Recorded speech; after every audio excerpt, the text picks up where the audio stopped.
Hujan deras yang melanda Seram bagian timur mengakibatkan Bula, ibu kota Seram bagian timur, terendam banjir.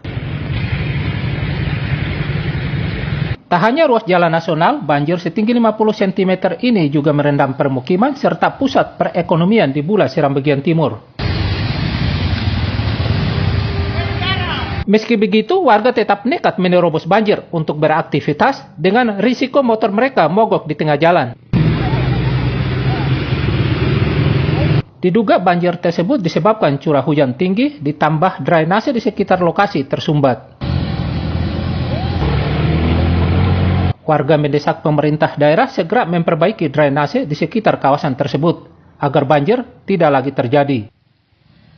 Babang Sohilau melaporkan dari Seram bagian timur.